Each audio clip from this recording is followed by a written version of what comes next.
Salam sejahtera, terima kasih karena bersama dengan saya di Nazlin Unity Channel. Tiba-tiba Mahathir buat kenyataan yang membuatkan rakyat Sarawak terkejut.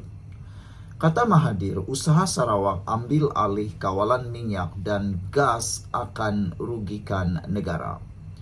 Dijangkakan kenyataan Tun Mahathir ini akan membuatkan beliau makin tidak disukai, makin tidak disokong oleh rakyat Sarawak.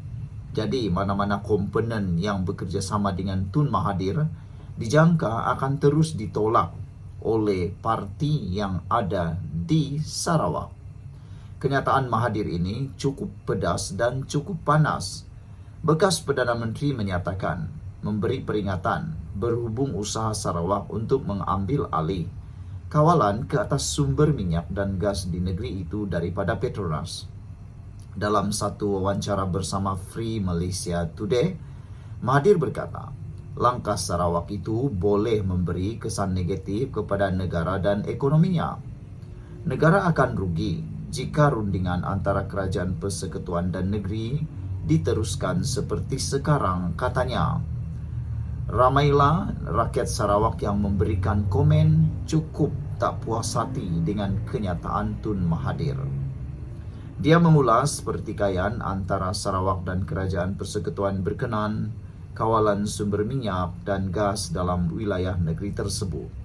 Sarawak mencabar Akta Pembangunan Petroleum 1974 PDA yang memberikan kawalan penuh kepada Petronas ke atas sumber hidrokarbon negara.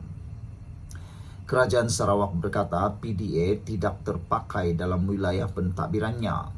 Sebaliknya bertegas mahu menggunakan Ordinan Perlombongan Minyak 1958 yang memberikan kuasa ke atas minyak dan gas yang ditemui dalam lingkungan 200 batu nautika dari pantainya. Sarawak mendakwa ia memiliki 60.87% daripada reserve petroleum terbukti dan berpotensi di Malaysia serta menyumbang 90% daripada ekspor gas asli cecair LNG negara. Kata Mahathir, dasar negara perlu diutamakan. Dalam wawancara itu, Mahathir turut mengingatkan yang Sarawak adalah sebahagian daripada persekutuan di mana dasar negara dan kepentingan nasional perlu diutamakan. Dia berkata Sarawak adalah antara negeri yang telah menerima manfaat ekonomi kesan daripada menjadi sebahagian daripada persekutuan Malaysia. Kata Mahathir, ketika Sarawak berada di bawah pemerintahan British, adakah mereka membina menara berkembar? Mereka sangat miskin, kata Mahathir. British mengambil semua hasil mereka, kata beliau lagi. Saya rasa kenyataan Mahathir dalam isu ini, yaitu beliau menyatakan ketika Sarawak berada di bawah pemerintahan British, adakah mereka membina menara berkembar? Mereka sangat miskin, kata Mahathir. British mengambil semua hasil mereka. Saya rasa tindakan Mahathir mengungkit perkara menara berkembar ini sekadar mahu memperlihatkan kononnya dia membina menara berkembar di Kuala Lumpur. Tapi di Sarawak memang tidak ada menara berkembar. Dan lagi pula ketika Mahathir mengatakan Sarawak sangat miskin di bawah pemerintahan British, pasti ramai memberikan respon yang akan bertentangan dengan kenyataan Mahathir ini. Mahathir juga mengatakan British mengambil semua hasil mereka. Pasti ada aktivis-aktivis tertentu yang akan mengarahkan supaya Mahathir menarik balik kenyataan itu dan memohon maaf kerana hal-hal yang tertentu. Walaupun mengakui negeri Borneo itu mungkin berhak menerima lebih banyak hasil daripada minyak dan gas di wilayahnya, Mahathir berkata kekayaan sumber sahaja tidak menjamin kemakmuran. Sebaliknya, katanya lagi, kejayaan bergantung kepada takbir urus yang baik seperti yang ditunjukkan oleh Petronas. Mahathir turut menyuarakan rasa kecewa apabila melihat pentadbiran Sarawak menggunakan pengaruh politiknya untuk menekan kerajaan persekutuan agar akur kepada tuntutannya.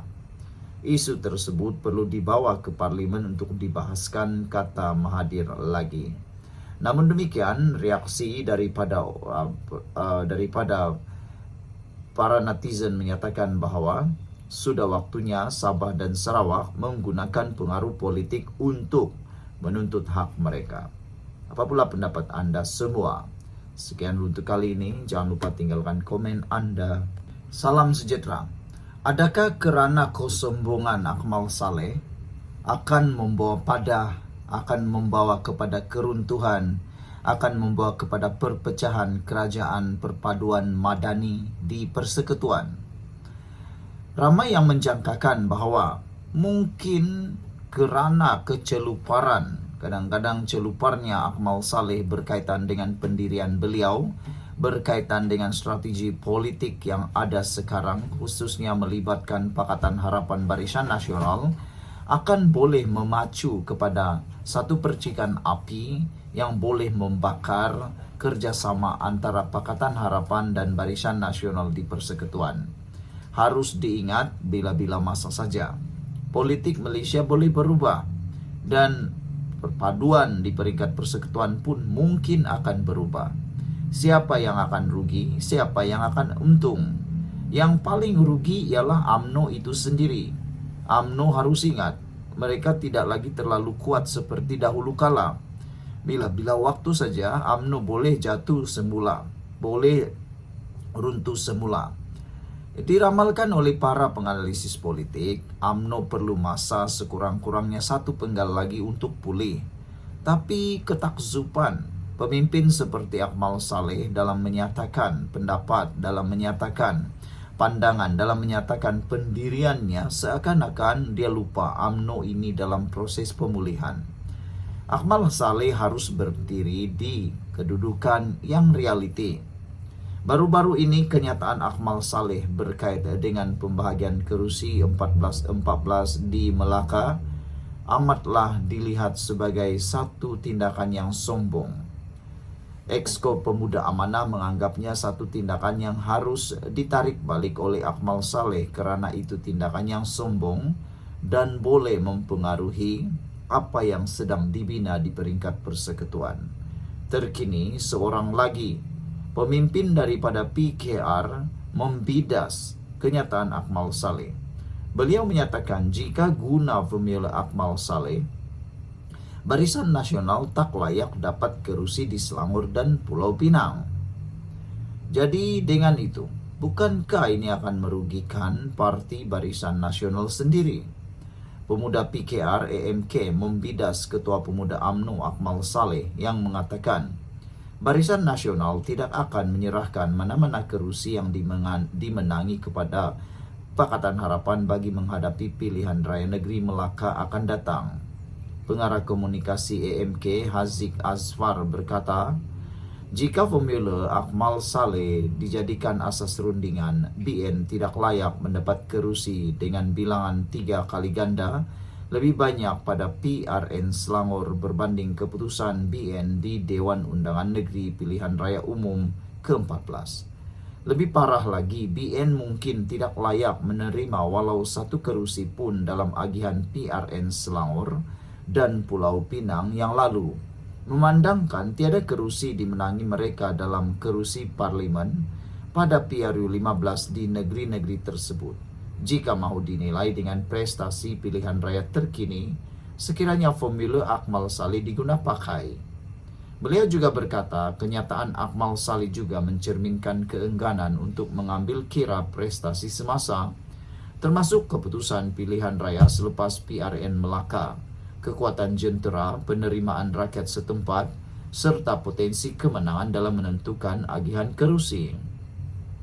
Pendekatan keras dan bersifat dominasi seperti ini langsung tidak menambah nilai dalam mana-mana perbincangan politik, apatah lagi dalam usaha membina mufakat dalam kerajaan perpaduan tambahnya. Pada 8 Mei lalu, Akmal Saleh menolak cadangan DAP agar BN dan PH masing-masing bertanding 14 kerusi, iaitu separuh daripada 28 kerusi Dewan Undangan Negeri di Melaka pada PRN akan datang.